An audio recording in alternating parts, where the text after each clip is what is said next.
All right, good evening, everyone. Let us, Emir Hashem, begin. So, I know we started Kapitel Nun Zayin, Baruch Hashem, last week's shiur. So tonight, if it's okay with your permission, we'd like to focus a little bit more on the Parsha. So, Emir Hashem, kind of a little bit of a focus back and forth each week. But this week, I think there was an episode in the Parsha that really caught my attention, and I think requires a little bit greater explanation, a little bit greater depth. So tonight, we will have a reference to Tehillim. We have to be Yotzei Tehillim, after all, it's a Tehillim shiur. But Emir Hashem, we're going to focus primarily on Parshas Vayetzei. And I want to draw your attention to what I think, what's interesting about Bereshis in general, is that there are stories that we all know, but then there are some of these smaller stories that occur within the text that when you read them, they're so profoundly strange. And I think when we're younger, we kind of just go through them. We don't really pay that much attention to them. And we just move on to the more dominant or more well-known stories. So if you take a look at number one, so number one is such a story. So the Torah says as follows. Vayelech Ruvain b'mei ketzir chitim. So Ruvain goes, again, in the days of the wheat harvest. Vayimtso dudoim basodeh. He finds dudoim. Now dudoim are, how is the translation over here? The translation is dudaim. That's very helpful. Good. Right? He found dudaim. So the truth is, again, dudaim, sometimes they're translated as mandrakes. Flowers. He found flowers. He found flowers in the field. Vayaveo sam Leah imo. He brought them to Leah, his mother. Vatomer Rachel Leah tinila midudae b'neich. And Rachel says to Leah, "Can I have some of the flowers?" Leah's response, Vatomer lo hama'at kachtech esishi. So Leah responds very harshly, or at least it sounds like she's responding very harshly. It's not enough that you've taken my husband. Now you want to take the flowers. Also, you want to take the flowers of my child. Rachel says, okay. Therefore, again, you give me the flowers, and Yaakov will spend the night with you. A strange story. An incredibly strange story, especially given the fact that, remember again, it's funny, there was a group of girls from Beis Yaakov, one of the Beis Yaakovs in Passaic, who was just here. So they do a Washington trip every year. So they come here, I get to speak to them on in between their legs of the journey. And I was talking to them about a different episode in Bereshis. And we were speaking about the idea that, one which we've spoken about a number of different times, which is the Torah is not a storybook. Torah is not a storybook. And the stories that are included are only included because of their moral, ethical, or legal implications. So if you see a story in the Torah, the first question you have to ask yourself is, why is this here? And you see a story like this, which, to be honest, let's be honest, is this a normal story? No. Does this cast Rachel and Leah like in a favorable light? Not at all. In fact, again, it seems like there's squabbling. It seems like there's fighting. They're bartering flowers for a husband. It's an entirely strange story, which then leads us to the question of what exactly is going on over here? What's the meaning of the story? What's the lesson? And ultimately, why is it included? So I want to show you a couple of different approaches here. So first of all, Rav Hirsch. And Rav Hirsch has, I would say, probably like the most dramatic approach and the most unconventional approach, which Rav Hirsch often does in his Parsha and Chumash. And Rav Hirsch writes as follows. Number two, listen to this. He says, this business of the mandrakes has again and again been taken by the commentators in a serious vein. So Rav Hirsch says, we all read this story, and what do we see? Right, again, you read this story, what's the first thing that comes to mind? What do you see in the story? It's not a true question. Promise. Tension. Right? What you see over here, right? Sisters could sometimes be I'm avoiding eye contact with my daughter, right? And in a house of 4 girls, Baruch Hashem, my boys are out of the house. So sisters could sometimes really get at it with each other, right? So that's what this, not my girls, Baruch Hashem, right? But again, so that's, when you look at this story, that's what it looks like. Rachel and Leah, literally again, Leah gets flowers. Rachel says, can I have some of the flowers? Leah says, you took my husband, now you want to take my flowers? Rachel says, fine, you know what, Yaakov will be with you. I'll take some flowers, Yaakov will be. So Rav Hirsch says everyone takes this story seriously. But he says something amazing. He says, but it is quite unthinkable that Leah, whose whole life was devoted to gain the complete love of her husband, could easily have uttered the words, "You have got my man, and now you want my bunch of flowers also," in any serious sense. As if the possession of a few flowers could come into the very slightest consideration in connection with, or in comparison with, the possession of a beloved husband. Rather, look what Rav Hirsch writes. The whole matter appears as an instance to show a state of the two sisters living together in the most confidential intimacy. While Jacob is out in the field, the two wives sit together. His evenings he spends alternatively with each one of them. Reuven, who is still a little boy, brings some wild flowers home to his mother. "Give me some of them," says Rachel. "What sauce to ask for my precious flowers," says Leah jokingly. But of course, she gives her some. "Now," says Rachel, "because you have been so kind, he shall come to you this evening." So Rav Hirsch, and this is incredible, Rav Hirsch says, you know what the entire point of this story is? You read the story in the Chumash of Rachel and Leah, and right, the perception you walk away with is, it's a household filled with tension. Right, Leah feels like the secondary wife, Rachel is the primary wife, but of course the secondary wife is one who's having all the children. The primary wife is one who's struggling with infertility. So you have like this feeling of like a household that's filled with tension, so thick you could cut it with a knife. Rav Hirsch says, what's the point of this story? Point of the story was, everything was fine. Everything was fine. They're joking around. The Torah is giving you a window into the private lives of Rachel and Leah. The sisters joking around with each other.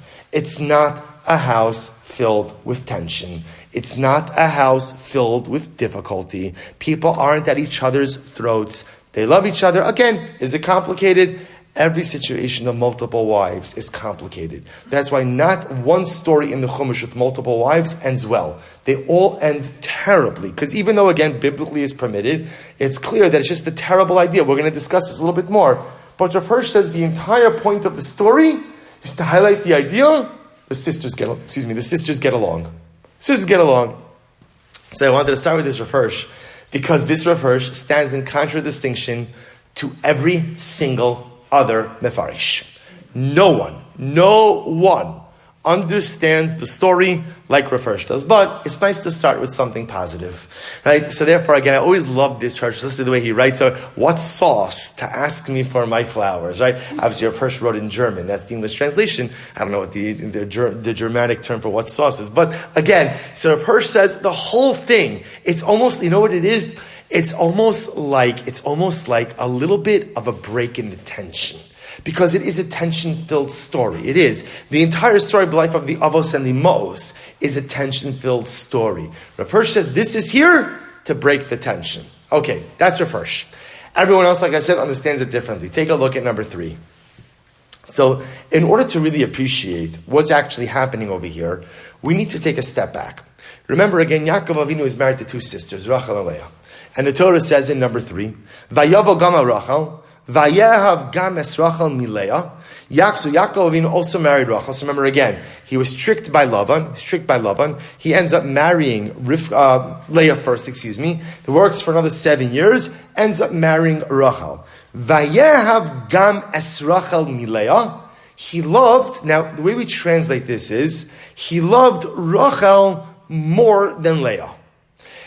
And the way often we understand the dynamic in Yaakov Avinu's home is that there's a favorite wife, and there's a not favorite wife. There's a loved wife, and there's an unloved wife. He loves Rachel, he doesn't have Leah. Now, by the way, could you blame Yaakov Avinu if he loved Rachel and didn't love Leah? Can you blame him? It's okay, don't be afraid to answer. No, you're not going to get him. Don't worry, right? No, you can't blame him. Of course you can't. Why can't you blame him? He didn't want to marry Leah. In other words, remember, let's be clear about this. Yaakov didn't want to marry Leah. He didn't want to marry her. Sure, he thought she was a very nice girl, and she would be a wonderful sister-in-law. But he never had any intention. It's not the pshat that like, he met 2 sisters, they're both wonderful, people are suggesting the shidduch with both of them, he's not sure. That was never the narrative. The narrative was, he sees Rachel, there's something. With Yaakov and Rachel, there's something. From the moment they see each other, there's a connection that never happened with Leah. So one would not fault Yaakov Avinu at all for loving Rachel, not loving Leah. The problem is Yaakov Avinu is also one of the Avos. And as one of the Avos, Yaakov Avinu also knows that nothing ever happens by accident. Nothing ever happens just, derech mikra. Everything that happens is a form of hashgacha pratis. Everything that happens is another step, another stage in divine providence, which means, Yaakov, if it turns out that you're married to Leah, then what does that tell you? What does that tell you? That HaKadosh Baruch Hu needs you to be married to Leah. And there is no question that Yaakov Avinu understood this. By the way, what's the proof that Yaakov Avinu understood this? What's the proof? He didn't divorce her. In other words, remember again, I just want to point out, remember Noahide divorce, which again, before we received the Torah, we had a concept of a get. Noahide divorce was affected in a very simple way. Couple stops living together. You're no longer married. That's it. Marriage was a couple lives together. Divorce is they don't live together. Yaakov Avinu could have said, Leah, I am so sorry. But I did not sign up for this. I wish you a wonderful life. Happy to help. You can put me down as a recommendation, right? As a reference, right? But Lamaisa, I'm not. This doesn't make any sense. But he doesn't do that because he understands that at the end of the day, obviously, this entire series of events wasn't orchestrated by Lavan.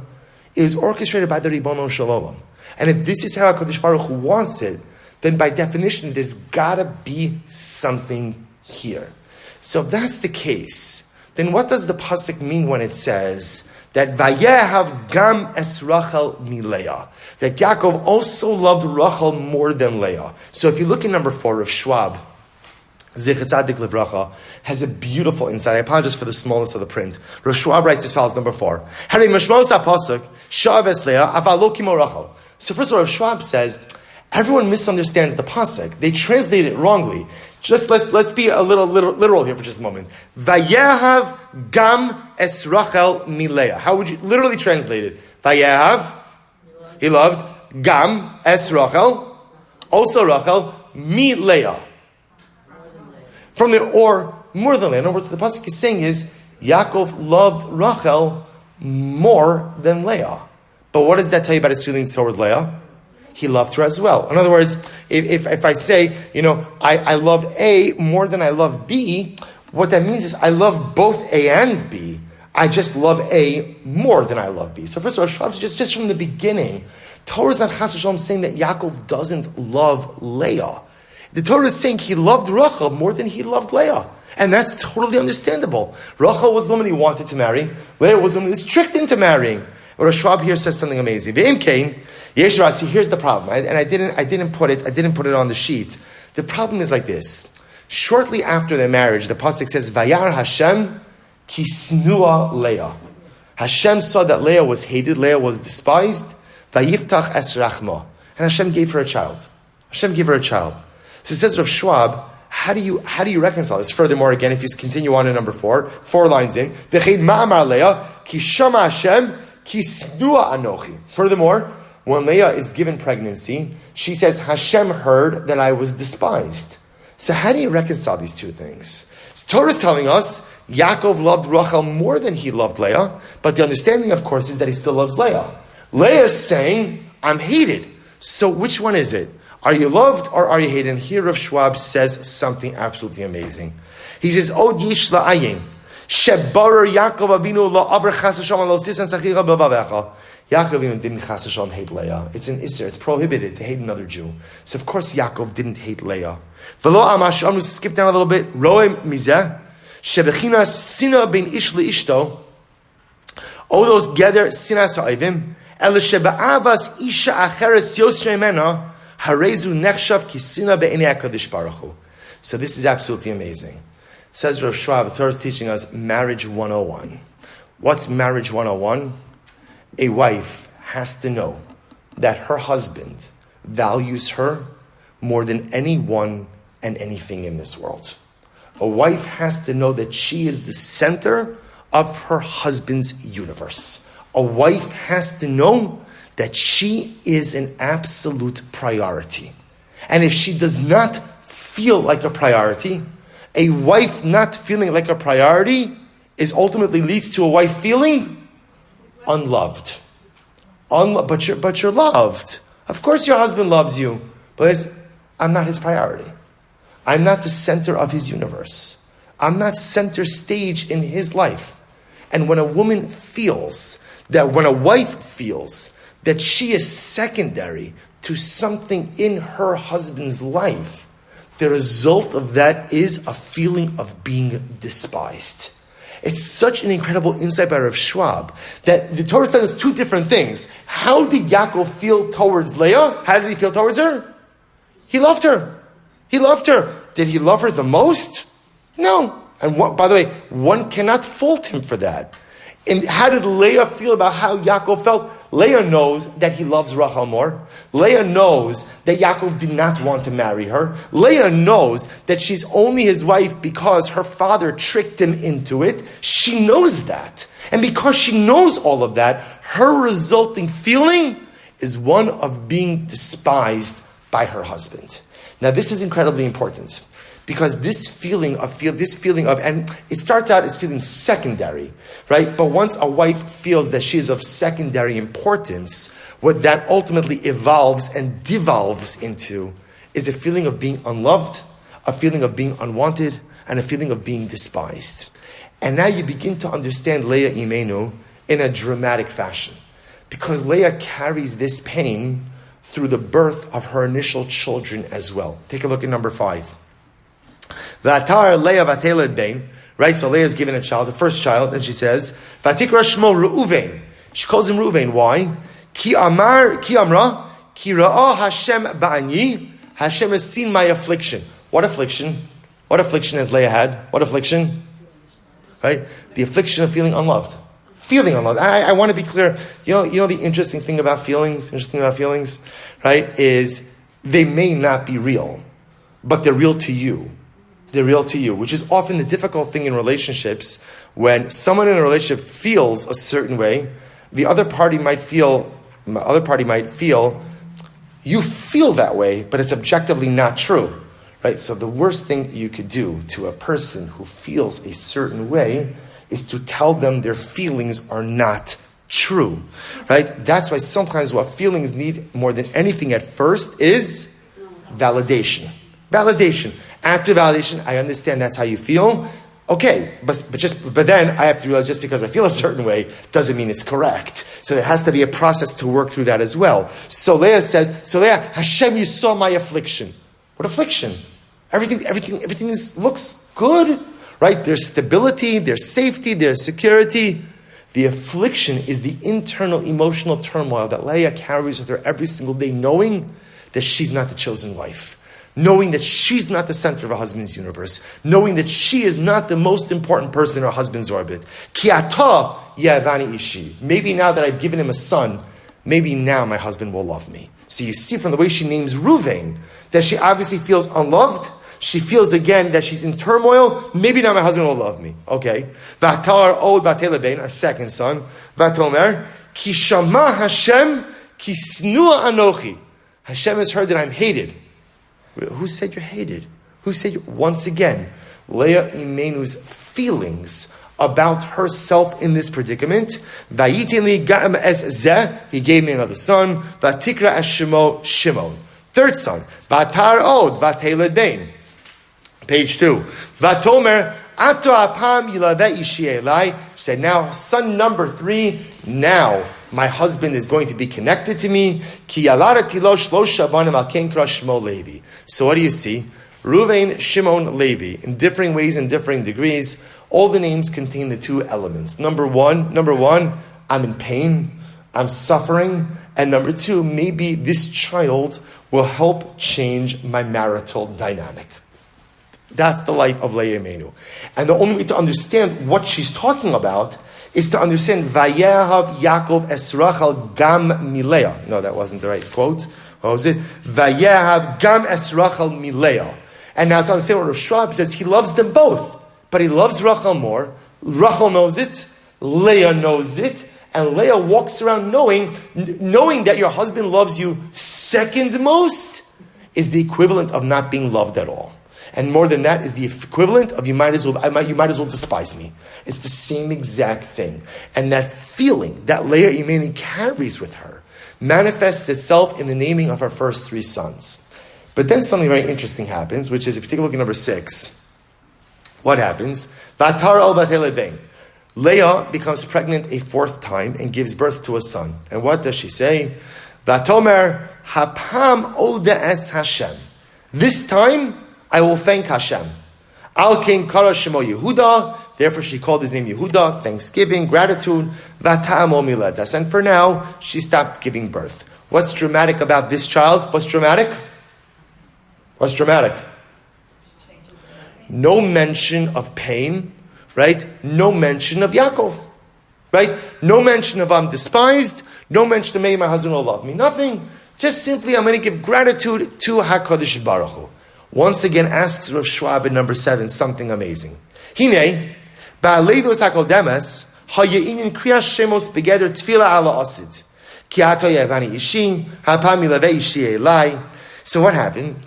When Leah named her first 3 sons, the names were, it's interesting. When we name, often the way we name is, often it's like after someone. So it's interesting. Obviously, when you're learning Bereshis, there's the name pool is very limited, right? So there's not too many people to name after. Right? I mean, the truth is there's plenty of people like in the generational listings in Bereshis. You have a lot of interesting names.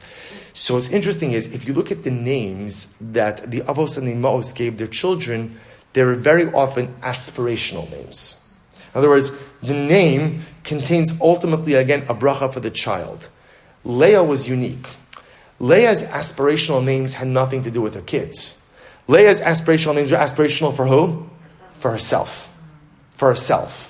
Right? Ruvain, Hashem heard my affliction, my husband's going to love me. Right? Shimon, Hashem heard that I'm hated, my husband's going to love me. Levi, I've given him a son, now he's going to be connected to me. So if Hirsch said each of the first 3 sons, their names were aspirational, petitional requests to be loved by her husband. And says Rav Schwab something amazing. Look at this. Source number 7, 1, 2, 3, 4 lines in. Rav Schwab says a heartbreaking line. Ukinira shelo nansa al bakashasa. Leah's tefillah was not answered. It was answered, but it was no. In other words, she asked Hashem, this son, right? You heard that I'm despised. My husband will love me. My husband will love me. My husband will love me. The relationship doesn't change. Relationship doesn't change. Again, does Yaakov still love Leah? Yes, that's always the backdrop to this, right? What Yaakov feels towards Leah and what Leah gets from Yaakov are 2 very different things. Yaakov gives Leah love. Leah doesn't feel she receives any love from Yaakov. Because again, Rav Schwab, it makes sense. Because if I'm not number one, then I'm nothing in your. Then what is that? What relationship is that? What marriage is that? So Schwab says, first 3 kids, she davens. Let my marital dynamic change. And guess what says Rav Schwab? It doesn't. L'chaim, get ready for this. It does something absolutely amazing. L'chaim, achshav b'leidas Yehuda lo ispala la'od. So Yehuda comes son number 4. She does not daven anymore to Hashem for a change in her marital reality. She doesn't have. What does she say? She just says, Ela Amra, Hapam Odes Hashem. I thank you, Hashem. I thank you, Hashem, for what? For what? Rav Schwab says, B'chol matzav shehu. I thank you, Hashem, for my situation, whatever it is. Whatever it is. I thank you, Hashem. That's it. So whether you change my marital dynamic, don't change my marital dynamic, thank you for the life that you've given me. Or in other words, says Rav Schwab, with the birth of Yehuda, Leah does something ridiculously courageous, which is she accepts her reality. She accepts the fact that Rachel is going to be wife number 1. That's it. That's the way that it is. And it's not going to change. So I have a choice. I can go ahead and spend the rest of my life being miserable. I could go ahead and use my children as an opportunity to once again keep davening for this change, or I could say, you know what? At the end of the day, you see, what Leah Imenu realizes is, when you're hyper-focused on what's broken, you can't see all the things that are beautiful. So Leah Imenu didn't understand, when you name a child, right? The naming of a child is like the most life-affirming wellspring of hope, of optimism, of a future. And how does Leah Imenu use the opportunity to name her child? What does she use it for? What does she use it for? As an opportunity to daven to Hashem for her pain. For her pain. And essentially she says, like, what am I doing? What am I doing? Yaakov is Yaakov, Rachel is Rachel, and I'm Leah. That's it. These are the circumstances of our life. If I could accept what is, then I can learn to appreciate all of the beautiful brachas that I have around me as well. Hashem, thank you, Hashem. Thank you, Hashem, for what? Thank you, Hashem, for the life you've given me. But Leah, what about the fact that you're number 2? You feel this way? It is what it is. It is what it is. Leah Imenu was one of the first people to teach us the concept that in life, when something is broken, you see, one of the most difficult things in life is when something is broken, obviously, when something is broken, right? You have something that's broken in life. What do you do? What do you do? Try to fix it. Good. That's actually an excellent answer, because more often than not, people answer that question. Something's broken, you say Tehillim. No. Or, yes, you could say Tehillim, but also try to fix it. Right? In other words, like, the answer to everything in life is not saying Nishmas 57 times, right? Sometimes in life, you actually just have to roll up your sleeves and do something. You could say Nishmas while you're doing something. You say Tehillim while you're doing something. If something's broken, you try to fix it. Sometimes in life, you realize you have a reality that you can't fix. I can't fix it. And we all have situations like that. Interestingly enough, more often than not, they come up in the context of family, which is a separate discussion. It's not an accident that this is a family issue, right? I can't fix it. Often I can't fix it because it's not just my issue. It involves someone else. I can fix me. I can't fix someone else. So you run into that life issue that is so profoundly broken, but there's nothing you can do about it. So in that moment, you have a choice to make. You could perseverate over it, right? You could moan and groan about it. You could complain. You could say, "Zelo fair." That's Latin, right? You could go ahead and you could say, you could, "Ashkash Baruch Hu, why me? Tzadik V'ralo, Rasha V'tovo." You could theologize, you could philosophize. Why? And then what happens when you finish that process? What are you left with? Emotional exhaustion and nothing to show for it. Or you could say, you know what? This is what it is. Right now, I can't do anything about it. So the only thing I can do is accept. I accept. Now, by the way, acceptance doesn't have to mean resignation, right? It doesn't have to mean I resign. But acceptance just sometimes means like this. I accept that for now, I can't do anything about this. I'm going to keep my eyes open. Maybe at some point I will be able to do something. Yeah. But right now, in this moment where I'm standing, I can't do anything about this situation. And if you find the courage to just say, this is it, and I accept it, it's dramatically liberating. Because now what I've done is, I've freed up a whole bunch of emotional and spiritual energy to see the great stuff that's happening in life. Because on any given day, there's something beautiful occurring in my life. In any given day, there is a bracha that is materializing. In any given day, something is going right. But if I'm just fixated on that which is broken and that which is wrong, I'm never going to see it. Says Rav Schwab something amazing.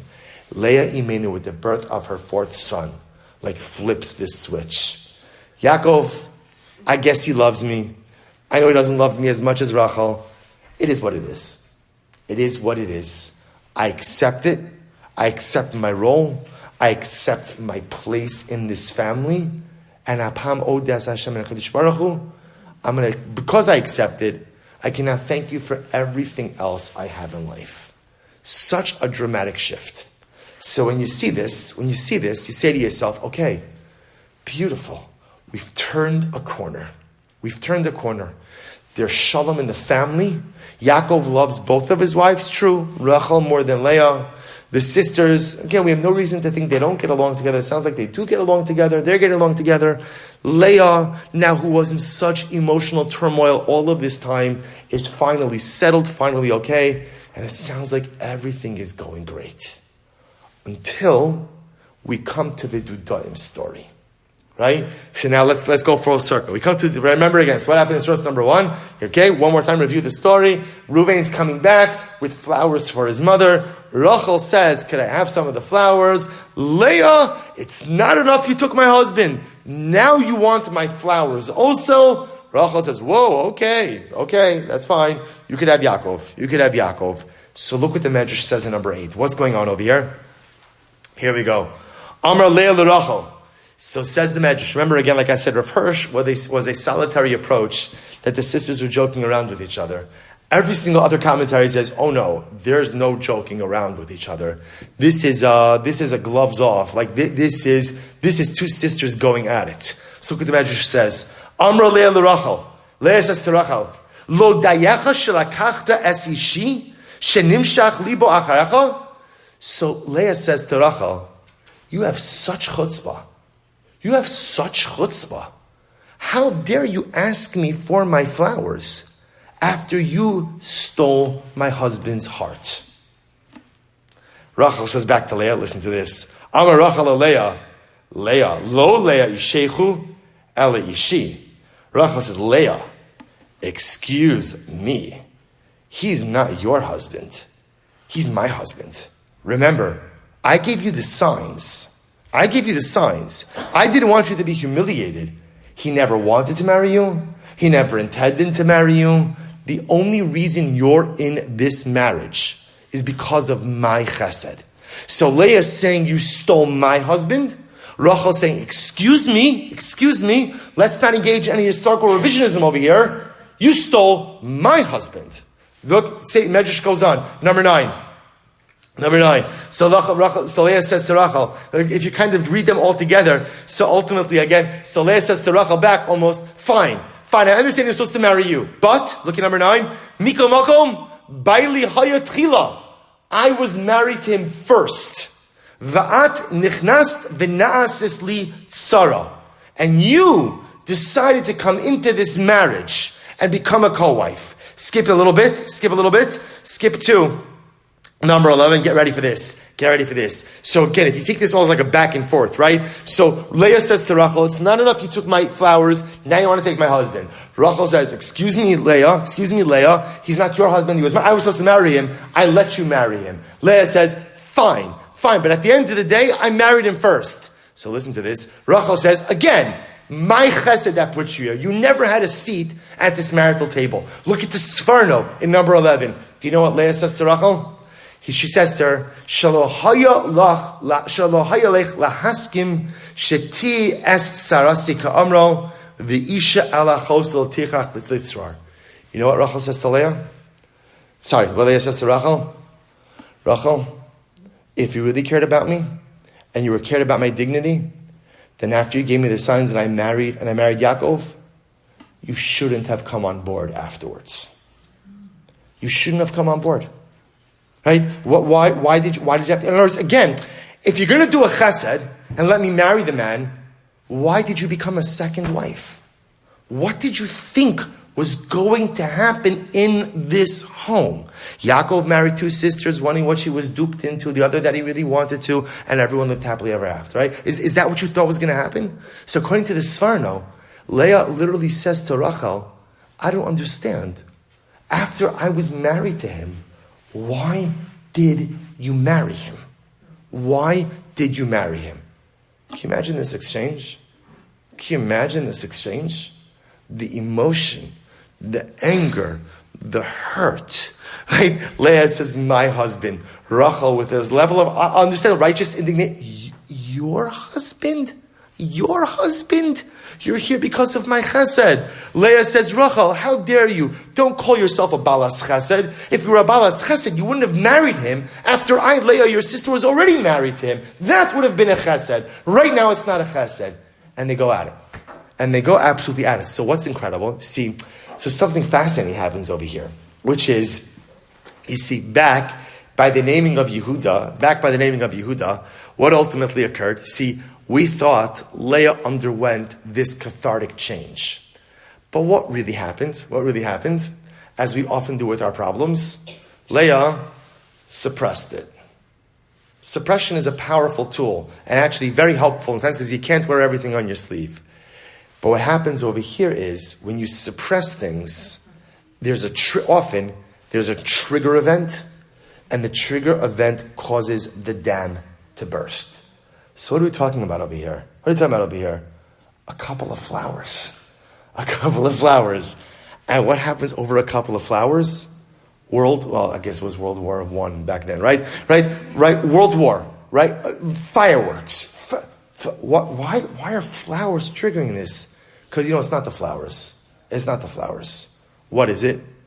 It's the deep and dormant pain that resides, by the way, in the hearts of both of these women. See, it's not just Leah. Rachel has pain also. Because Rachel wonders, you think Rachel doesn't wonder herself? So, what is my role in this family? It's very nice. You see, it's incredible, right? Rachel has what Leah wants, and Leah has what Rachel wants, right? So Rachel has all of the love, none of the children. And Rachel's wondering, why does my sister have all of the children? Leah has all of the children, she feels none of the love, and she wonders, why does Rachel have all of the love? And the incredible part was, they never spoke about this. They never dealt with this. So how does it come out? In this dudaim. Poor Ruvain. Ruvain's like, oh my God, I shouldn't have brought home the flowers. I should have just left it. I should have stayed playing in the field. I should have left it alone. One little couple of flowers, a powder keg. This entire volcano of emotion erupts.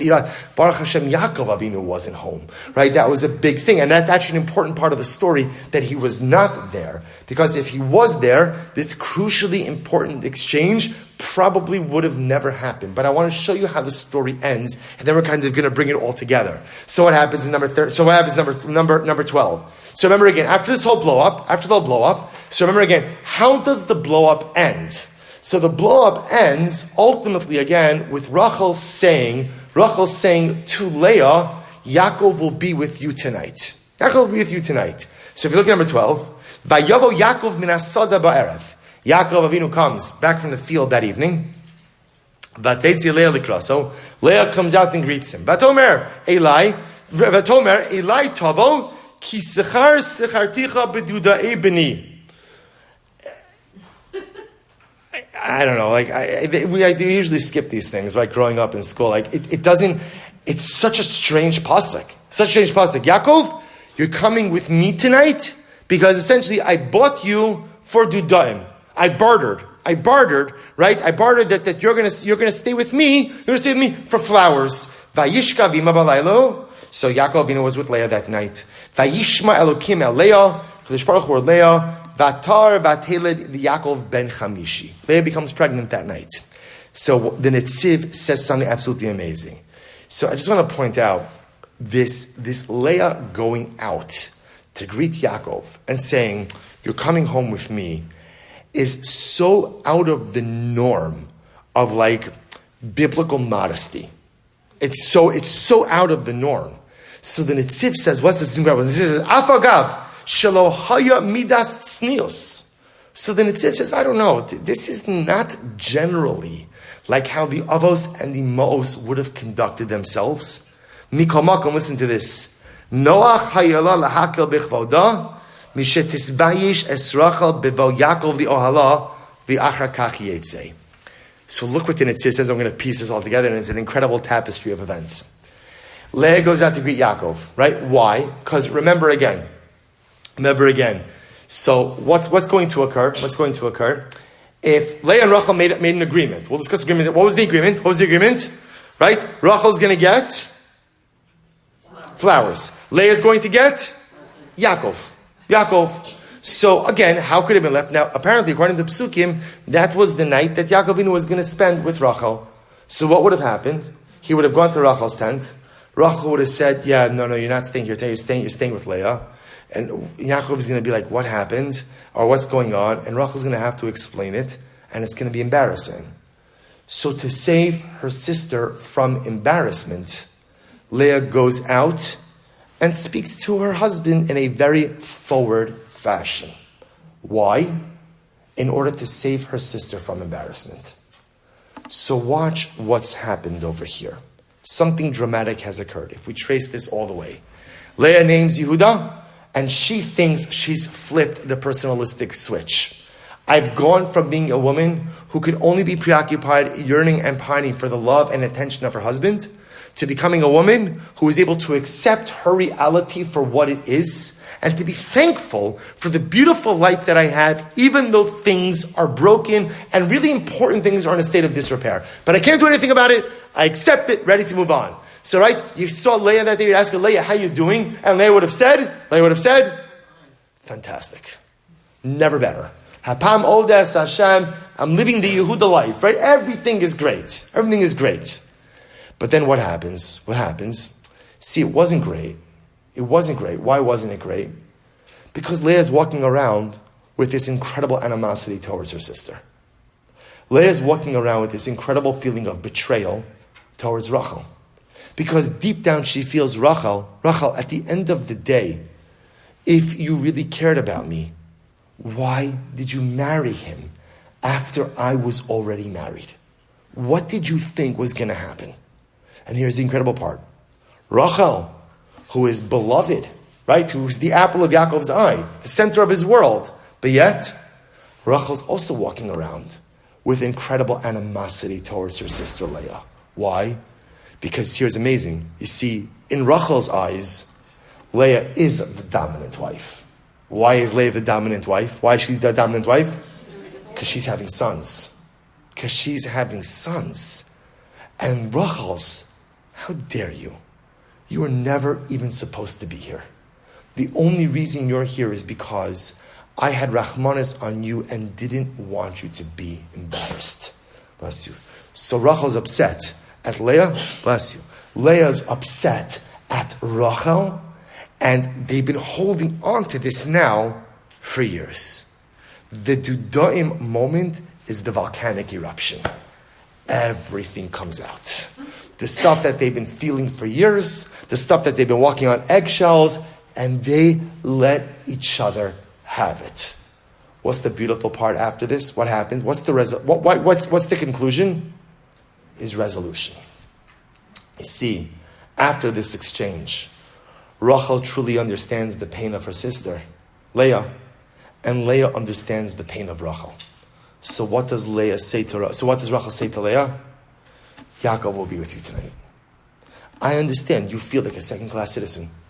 I understand that at the end of the day you don't feel loved. And I know that one night is not going to make you change everything. But at least you see Leah, you see Rachel speaking, you see that I care about how you feel.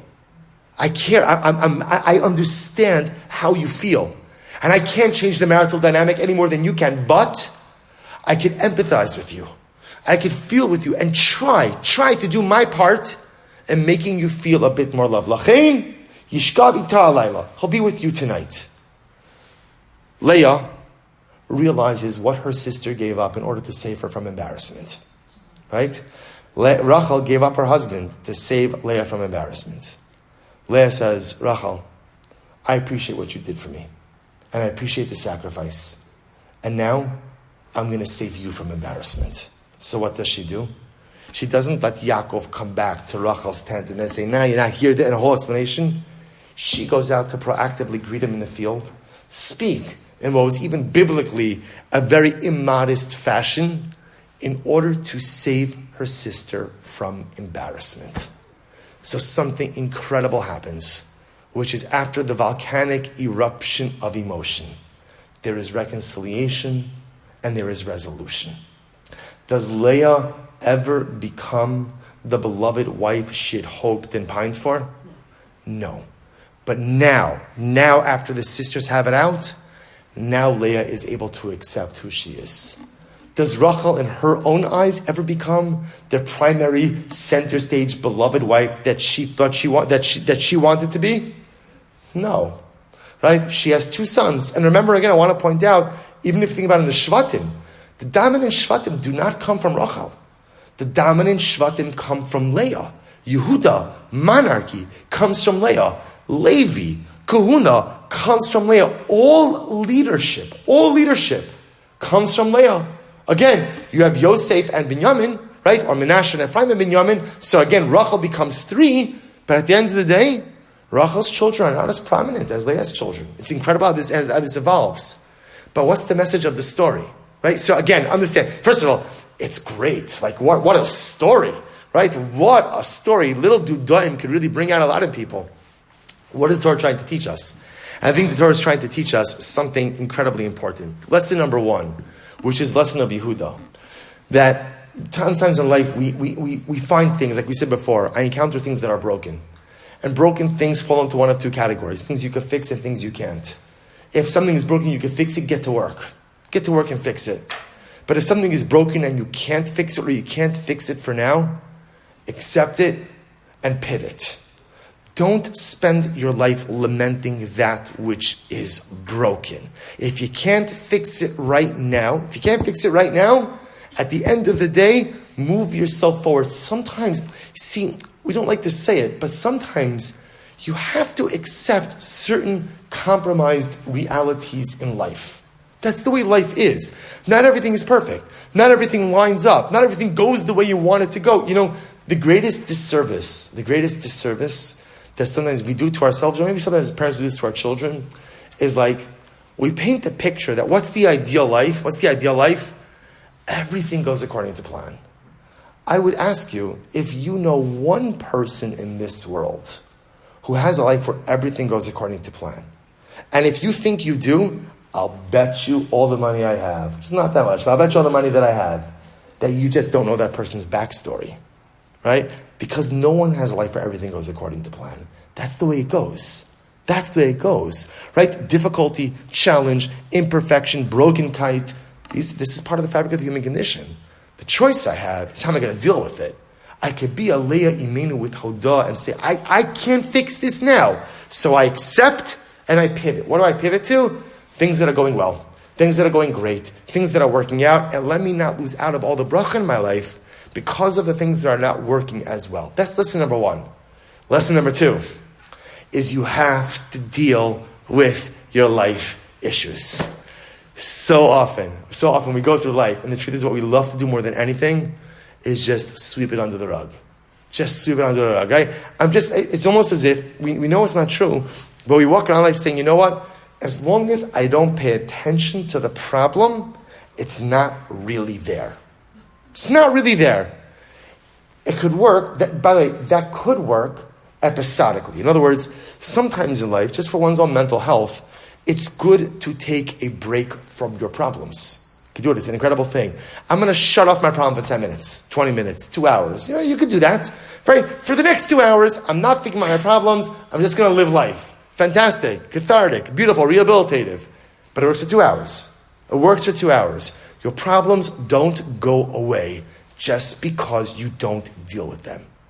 We so often lack the courage to tackle the things that are broken, to tackle the things that are in a state of disrepair, because we're so overwhelmed and so scared by them that we just kind of push it by the side.